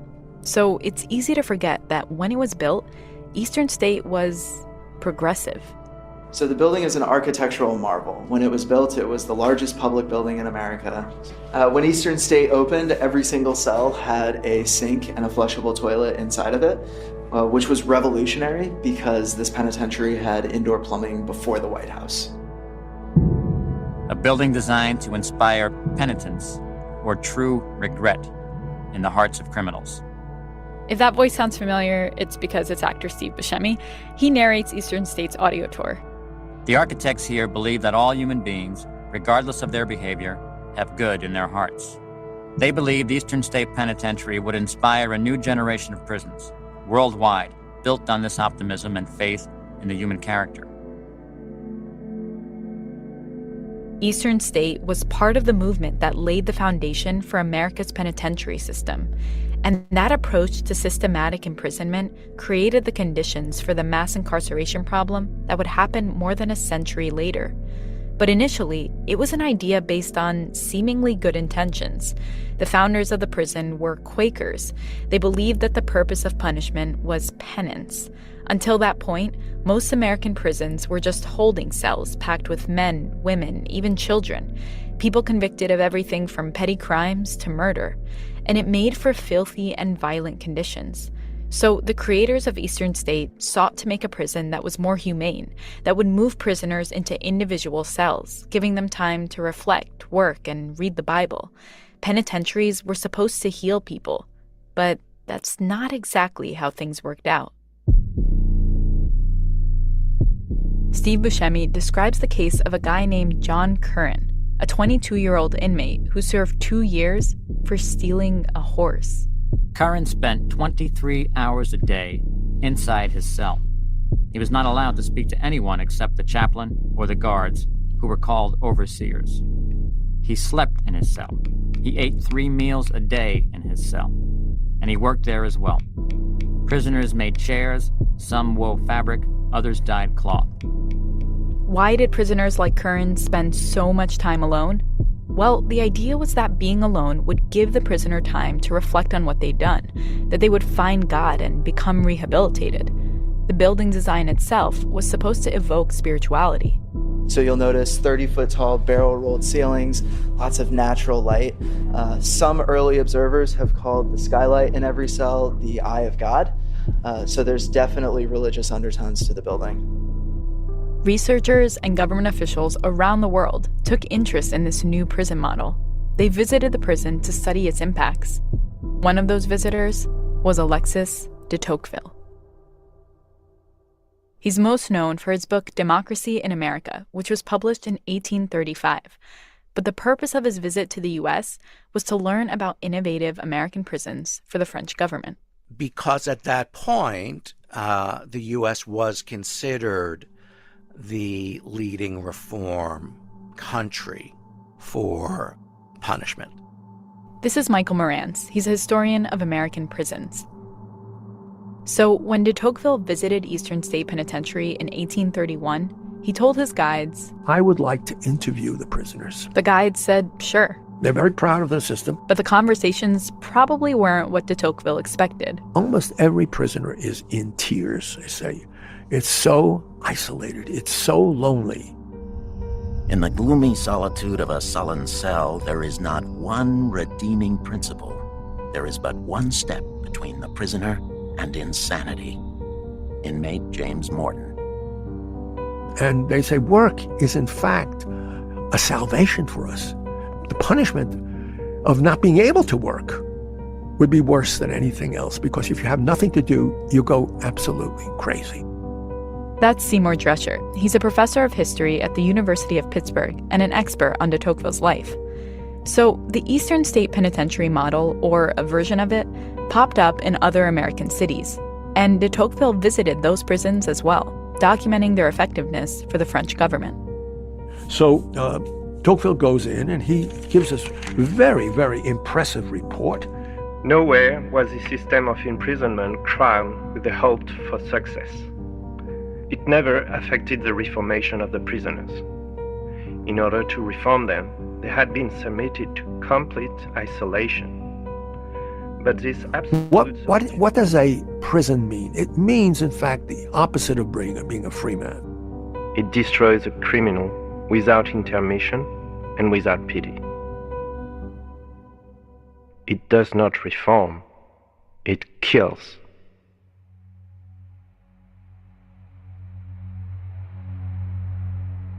Still, the French government and other European countries began to adopt the Eastern State model. I think the Eastern State marks the beginning of a 200-year-old experiment in prisons and penitentiaries in the United States, and different experiments on what those prisons and penitentiaries should look like. Yeah, it's interesting because a lot of the questions I feel like they were asking when they created Eastern State, we're still asking ourselves now, right? Sure. What kind of prison works? What does justice mean? Things like that.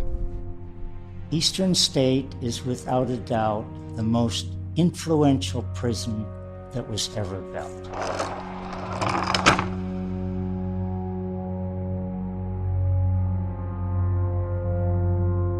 Prisons like Eastern State continued to be built in the US, Europe, and even Latin America throughout the 1800s.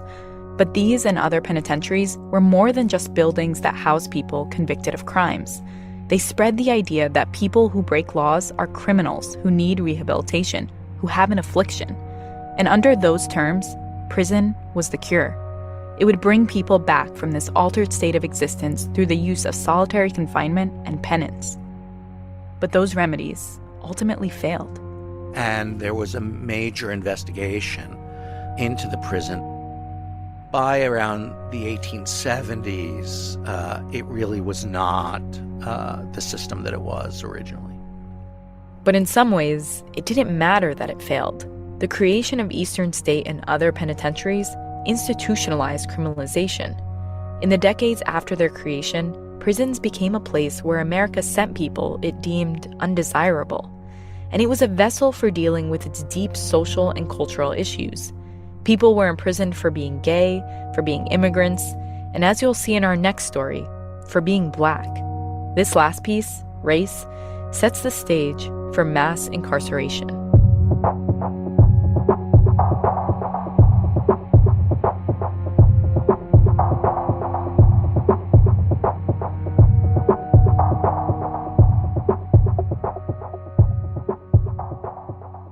You're listening to Throughline from NPR.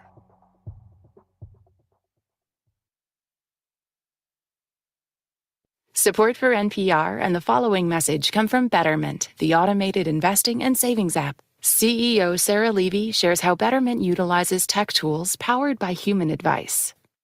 Betterment is here to help customers build wealth their way. And we provide powerful technology and complete human support where technology can deliver ease of use and affordability, and the people behind that technology can provide advice and guidance. Learn more at Betterment.com. Investing involves risk. Performance not guaranteed. Part 2. Slaves of the State.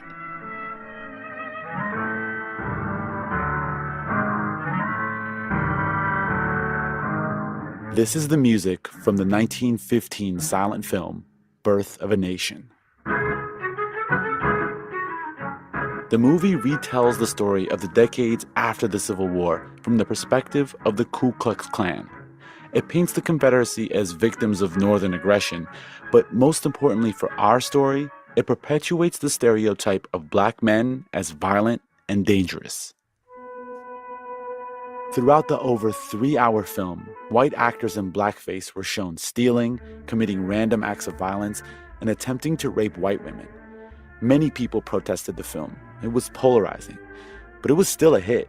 The film earned millions of dollars in just a few years, a huge sum at that time, and millions of people saw it. Even President Woodrow Wilson screened the film at the White House.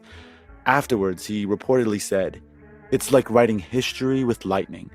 And my only regret is that it is all so terribly true." A lot of Americans shared Wilson's view of the film, that it was true, that it was history. The film cemented stereotypes of Black men that already existed in the country. But there was an ugly fact that was used as justification for those racist ideas, that Black people were more likely to be in prison than white people. And it's worth stopping here for a minute because this idea comes up again and again. More Black people are in prison, so Black people must be more criminal. It seems logical, but this ignores another fact, that Black people were ending up in prison because an entire system was created to target them, a system that was set into motion when slavery ended, after the Union won the Civil War.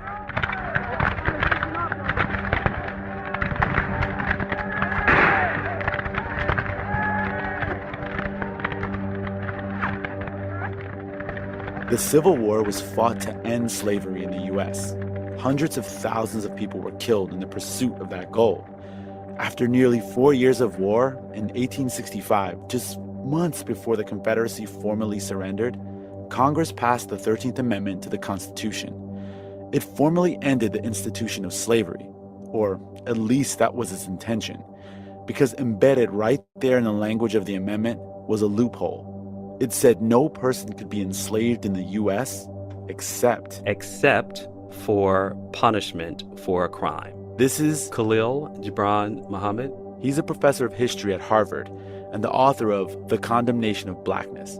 And Congress shall have the authority to enforce this act. That's essentially what the 13th Amendment says. That exception to the amendment was an opportunity for white Southerners in particular to resurrect new economic and labor systems that relied on the arrest of large numbers of African-American men and the return of them to situations that looked extraordinarily like slavery had appeared before the Civil War. This is Doug Blackman. I'm a filmmaker and author, and I teach remarkable groups of students at Georgia State University in downtown Atlanta. So after the Civil War, during the period known as Reconstruction, Southern states took advantage of the loophole created by the 13th Amendment and passed laws that would later become known as the Black Codes. They were basically state-level laws that were targeted to the formerly enslaved population. And those Black Codes were explicitly intended to reimpose white control over all African Americans. That included everything from new vagrancy laws, which essentially criminalized unemployment. It became impossible for any African American man anywhere in the South not to be vulnerable to arrest on some spurious or specious or trumped-up allegation. All of this happens just in the moment when the Ku Klux Klan is born, which happens in 1866.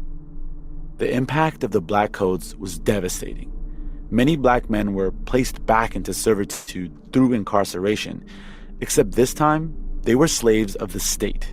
It quickly becomes clear to the white radical Republicans in Congress and from the North that this freedom that has been won at the cost of 600,000 American lives in the Civil War is under threat, and that the 13th Amendment has not sufficiently guaranteed a safe and secure place in American society for African Americans. In response, the federal government passed two amendments to the Constitution.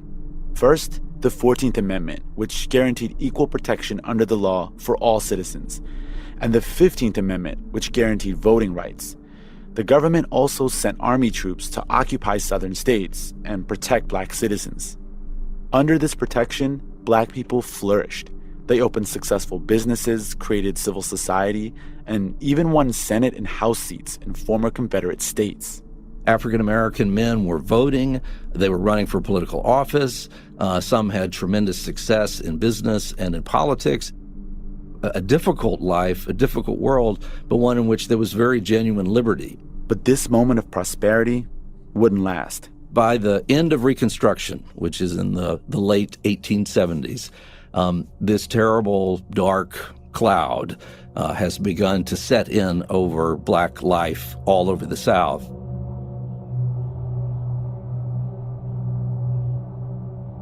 Southern states began passing new laws to end Black economic and political progress. The Jim Crow laws, as they became known, essentially served the same function as the Black Codes, and in some ways were even more effective. And so it became a crime for a person to walk beside a railroad line. It was a crime to sell the produce of your farm after dark. It was a crime to speak loudly in the company of a white woman. To actually leave the employment of one person and move to another without permission was a crime. And as a result of all these arrests, the Black prison populations in southern states rose dramatically. For example, in the state of Alabama in the 1850s, 99% of those counted as prisoners were white. By the 1870s, 85% of those counted as prisoners were Black. And so prisoners are typically held in county jails. There aren't enough of them. There's a kind of logical solution proposed of that rather than spending the money to build large prisons, simply turn prisoners over to companies and people who need large numbers of laborers, let them pay the state or a county government for the use of the labor of these convicts, and then also bear the expense of imprisoning them and feeding them and taking care of them. These prisoners were forced to live in labor camps and spend their days working on construction projects, railroads, plantations, and mines in horrific conditions. Sometimes there were visitors who would show up at one of these camps where almost no one ever came, and they would find dozens of black men laboring in the fields or in the forest with no clothing on at all, in an emaciated state, people with missing arms and legs. And there was a phrase at the time that if someone working in these camps died, that this was no big deal because, quote unquote, one dies, get another.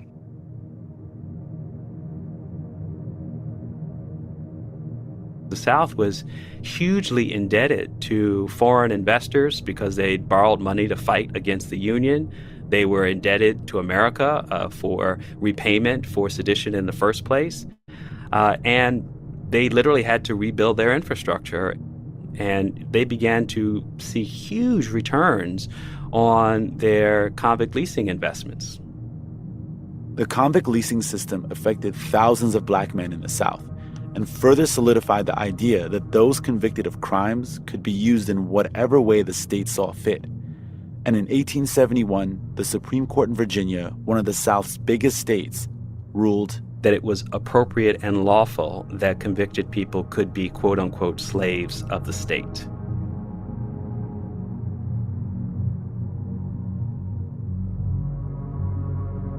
So in a nutshell, mass freedom or emancipation was the moment for enshrining both mass citizenship rights, the actual recognition of black people as citizens of the United States, particularly in the 14th Amendment, and the capacity for mass criminalization. And it was that capacity for mass criminalization that the law allowed for that then took off and changed the trajectory of history. So if Eastern State and other penitentiaries began the culture of criminality or seeing lawbreaking as an affliction in need of a cure through imprisonment, then the Black Codes and Jim Crow laws began a culture of assigning criminality to a particular group of people, African Americans. And as Khalil explained, by the end of the 1890s, many white people viewed the fact that black people were disproportionately imprisoned at higher rates as indisputable evidence of black criminality.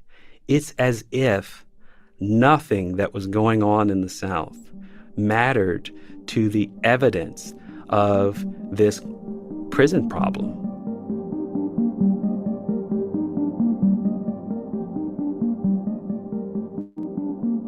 Before emancipation, black people were often portrayed in literature as naive and stupid and needing of white guidance. This was a way of justifying slavery. But when black people were no longer enslaved and recognized as citizens, that view started to change. Once white Southerners, and for that matter, white Northerners, began to see huge numbers of genuinely independent black men, sometimes in competition with white men for jobs and opportunities, and then the much more popular depiction begins to be that African-American men are dangerous and that America is only safe if they are somehow brought back under tight control of white society. The black criminality stereotype grew from decades of unfair imprisonment in southern states. But it wasn't just relegated to cultural depictions. By the beginning of the 20th century, black criminality became a part of the newly formed field of social science. Ideas have been planted that there's a scientific explanation for not just why one group is white and another group is black, but a whole range of other tendencies and expectations. What is viewed by the early 20th century as the leading science of Western society says that, in fact, black people are different and inferior to white people, and that black men are more prone to violence. And this is the most important way in which Northerners convinced themselves that to describe black people as criminals was not racist, was to say that there wasn't racism in the North. And so if the North, as they argue, was free of racism, the only way you could explain disproportionate crime rates was to say these black people have a crime problem. And the person who became most popular and perhaps the single authority on the problem of black criminality in the earliest days was a guy from Germany who was an immigrant named Friedrich Ludwig Hoffmann.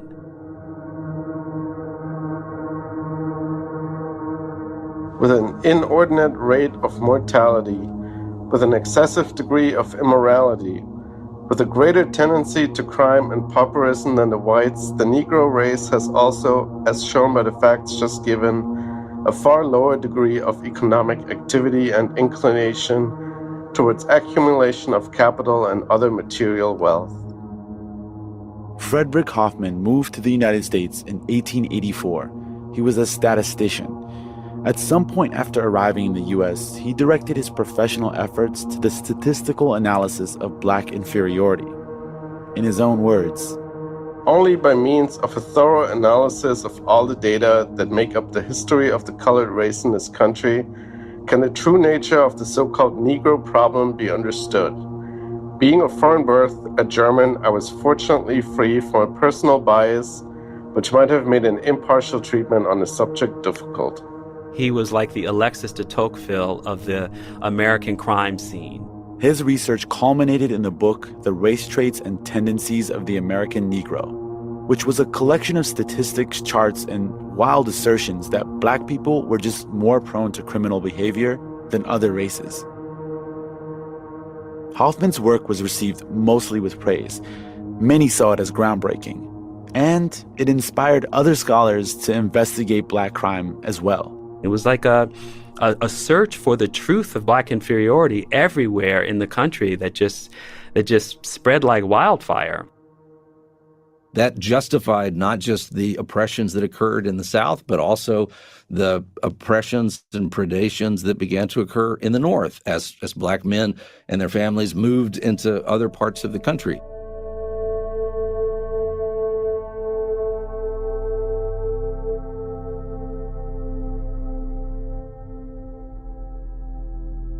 Throughout the rest of the 20th century, Khalil says that a cycle of demonization, enforcement, and imprisonment reinforced the notion of black criminality and shaped policy. We don't have these conversations about the peculiarness of white men who shoot into large crowds of other people. We describe them as individuals, as lone wolves. It is only black people that we can categorically, whether you are conservative, moderate, or liberal, categorically say, these people do this, this, and this. Look at what the numbers say. Ultimately, Khalil's argument is that after the 13th Amendment, the Black Codes, and Jim Crow laws, a stereotype of black criminality emerged and set the stage for what would happen in the late 20th century: mass incarceration. If you think about how much we think of the criminal justice system as something that is a response to bad decisions and bad behavior by bad people. I mean, that's sort of how most Americans go to sleep at night, thinking that this system makes sense to us.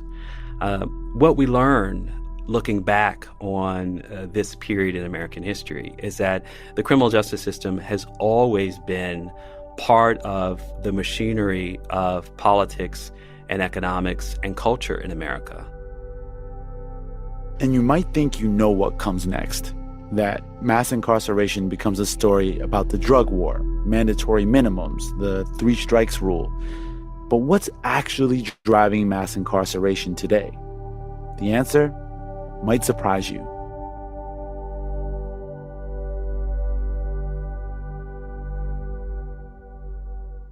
You're listening to Throughline from NPR.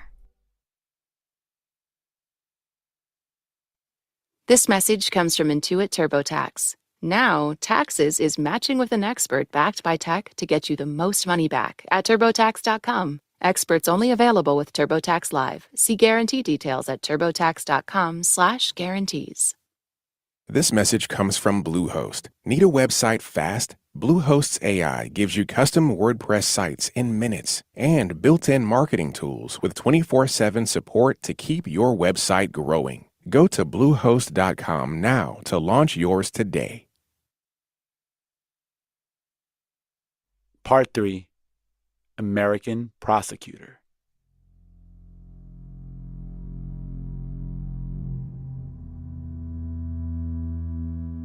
So the way the justice system is usually depicted on TV can be, let's just say, misleading. Think of the opening credits to the defining show of American criminal law, right?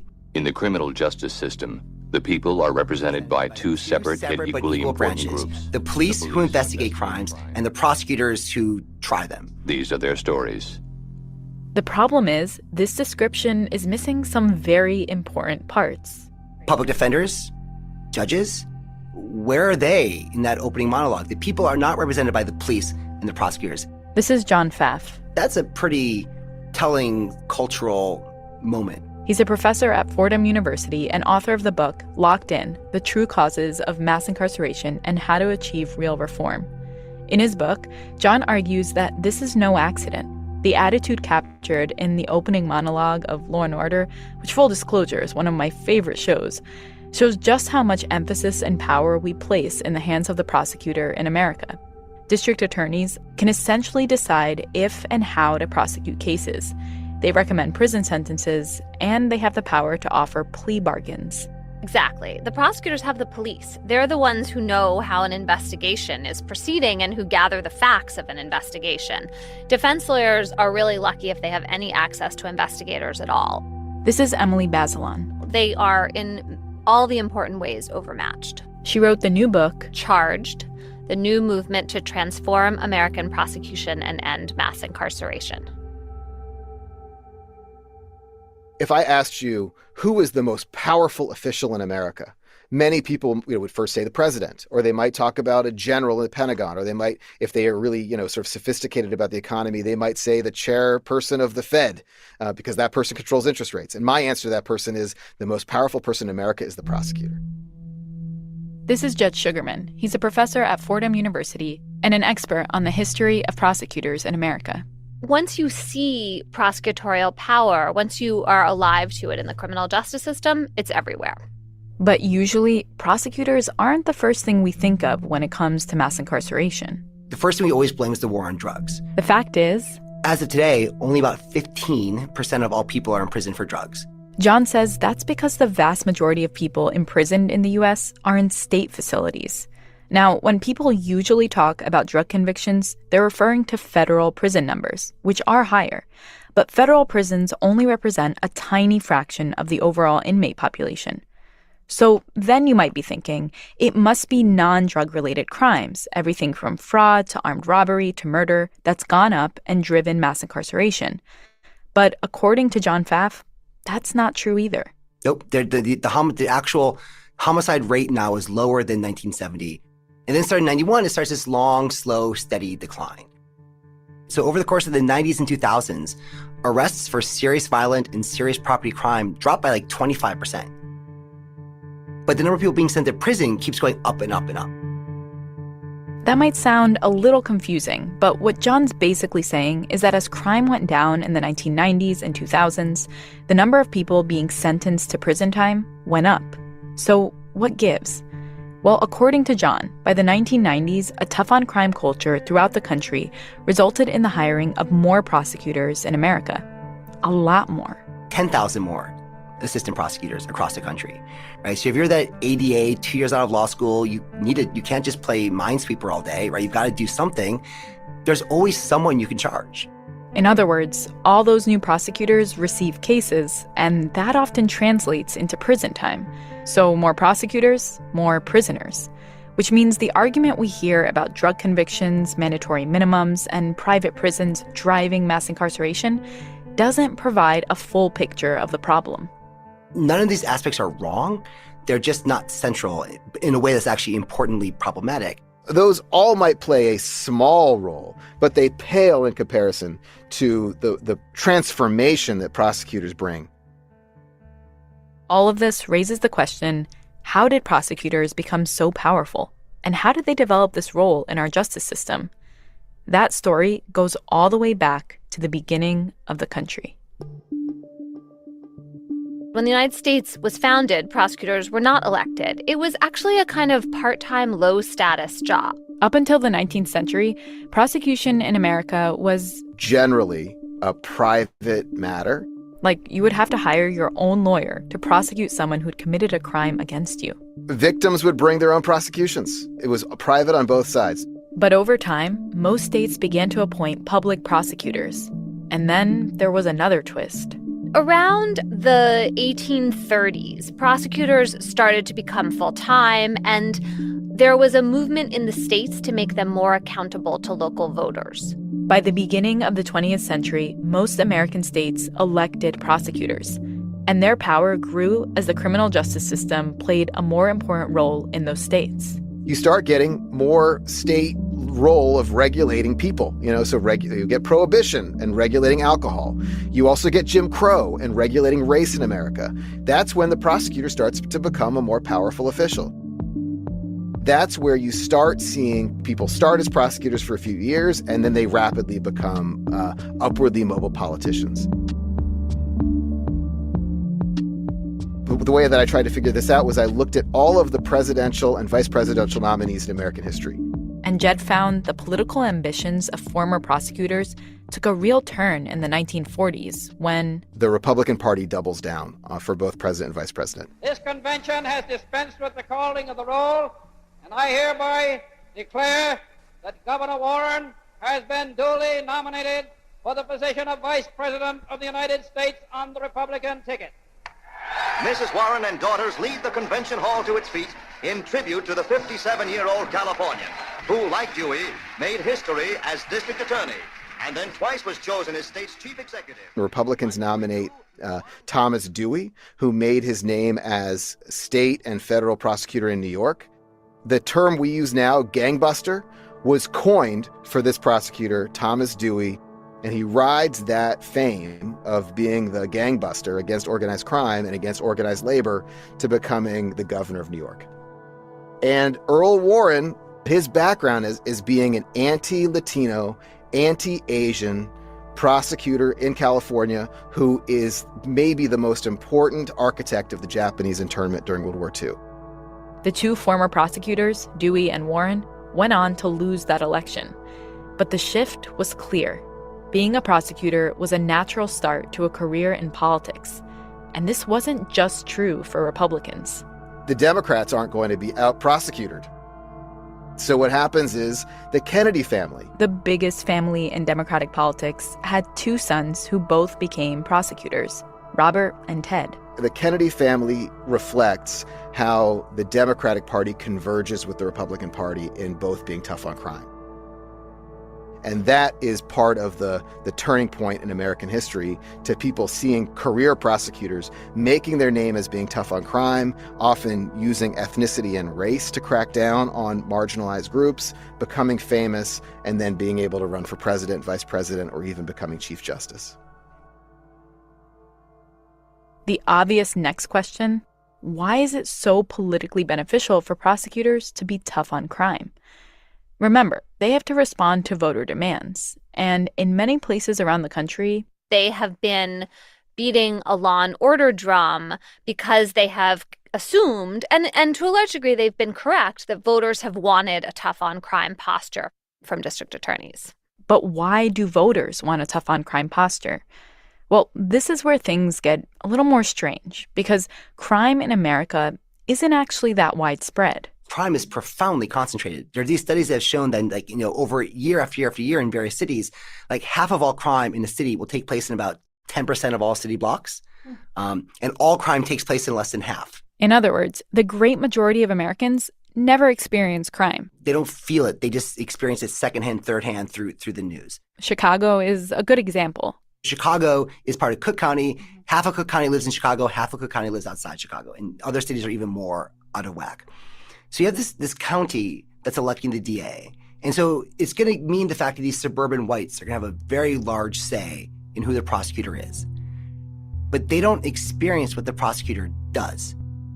But that DA's job is then to enforce law in the urban area where those suburbanites don't really go.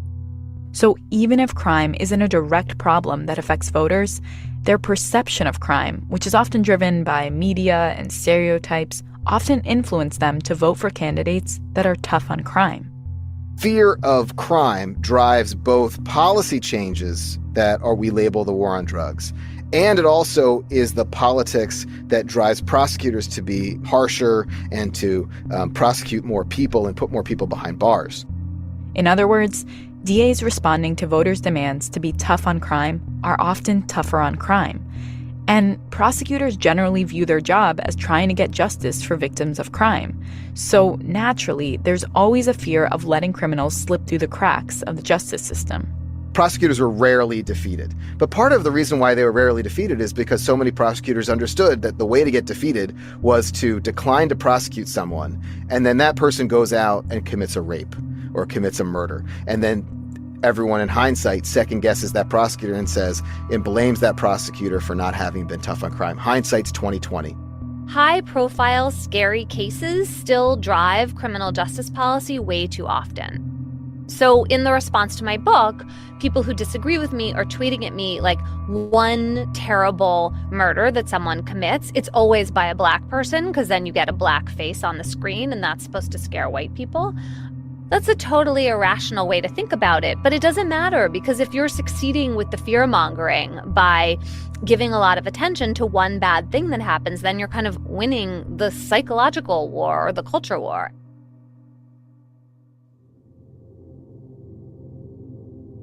When we first got to the job, my understanding of what the options were for us as prosecutors was basically, prison or nothing.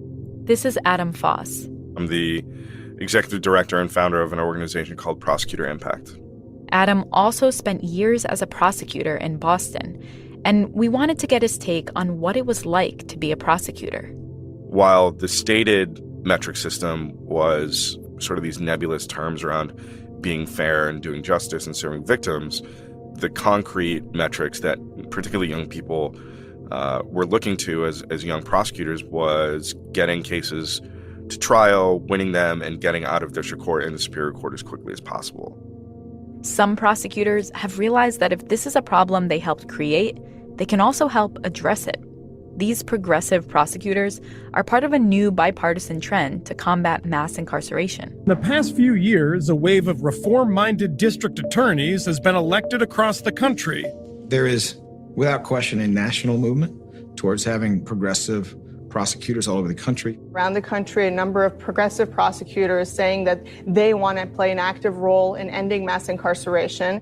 And if prosecutors wanted to, they could identify and acknowledge that it doesn't make sense to charge all of those people with all those crimes because we get nothing for it.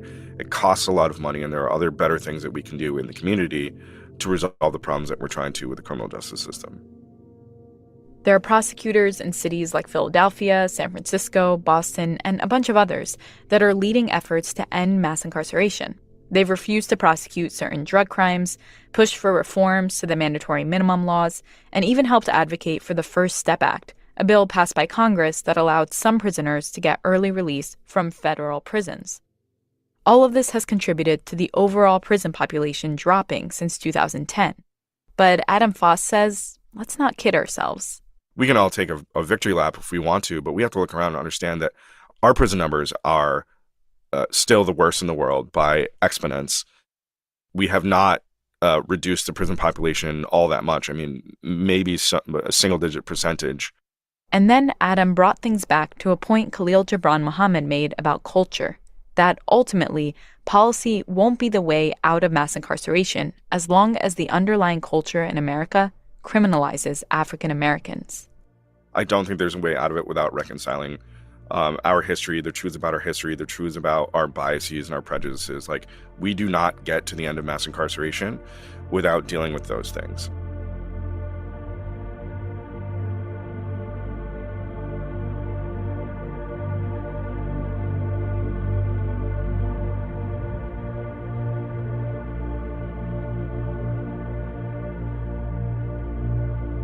From the moment the first penitentiaries were built in the 1800s, prisons became the vessel for American anxieties about crime and the people who commit crime.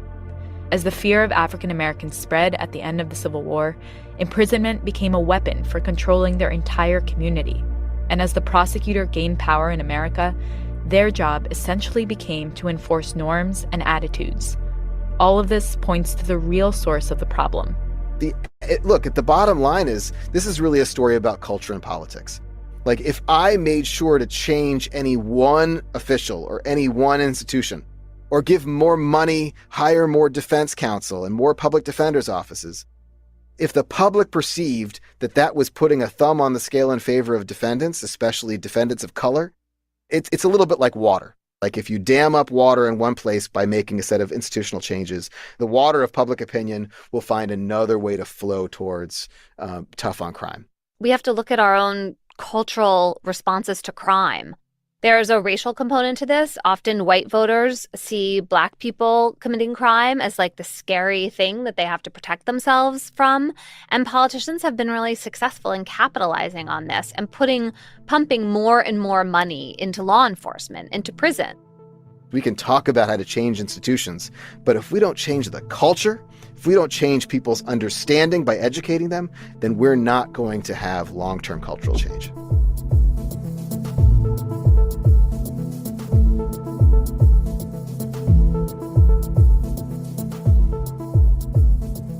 That's it for this week's show. I'm Randa Abdel Fattah. I'm Ramtin Arablouei, and you've been listening to Throughline from NPR. This episode was produced by me. And me. And Jamie York. Jordana Hochman. Lawrence Wu. Lane Kaplan-Levinson. Grace Meising Summer. Nigeri Eaton. Julia Chance and Susie Cummings fact-checked this episode. Thank you to Renaud Taon and Thomas Jensch for their voiceover work. And a special thanks to Anya Grunman. Our music was composed by Ramtin and his band, Drop Electric. If you like something you heard or you have an idea for an episode, please write us at throughline@npr.org or hit us up on Twitter at throughline.